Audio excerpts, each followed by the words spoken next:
আমি ছেলে আমজাদ অত সহজে কাউকে দেব না বাদ। আমার কাছে যেটা মনে হবে ন্যায় বলবো, যেটা মনে হবে অন্যায় সেটাও ধরিয়ে দেবো। তার কারণ আমি হলাম হাজাম, মোচরমানি দিতে এসছি।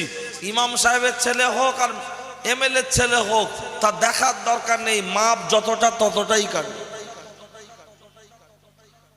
আজকের দিনে দেখবেন যখন এলাকায় মোচরমানি হয়, এখন খাতনা, সবাই আনন্দ করছে, টেনশনে থাকে শুধু বাচ্চাটা। আর যেই হাজাম এসে গেল বাচ্চাটা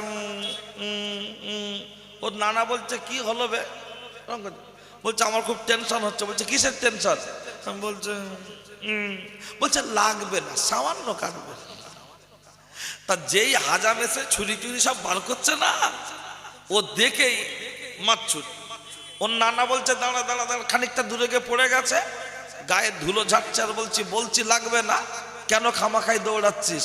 তা বাচ্চাটা তখন কাঁদতে কাঁদতে বলছে না না, আমাকে না কেটে তাহলে তোমার কাটো।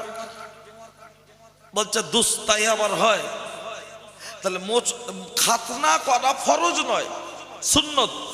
এই সুন্নতের ক্ষেত্রে বাচ্চাটা যখন ভয় করছে, তার অভিভাবক মামা, খালু, পাড়ার কোনো চাচারা, বড় ভাইয়েরা এমন ভাবে ধরে বাচ্চাটাকে হাজামের সামনে উপস্থাপন করে, মনে হয় যেন কুরবানির ৮০,০০০ টাকার গরু ফেলা হচ্ছে না। হাত মুখ চেপে ধরে বলছে কেটে দাও, কেটে দাও। বাচ্চা যতই ভয় করে করুক, কিন্তু মুসলমানি দেওয়া সুন্নত, খাতনা সুন্নত। তার বেলা আমরা দেখাচ্ছি হিম্মত। আর বাড়ির পাশে মসজিদ, ৫ ওয়াক্ত আজান হচ্ছে, ও এখনো ওই ৫ ওয়াক্তের জন্য মসজিদে ঢোকে না, তার বেলা আমাদের কোনো বাহাদুরি নাই।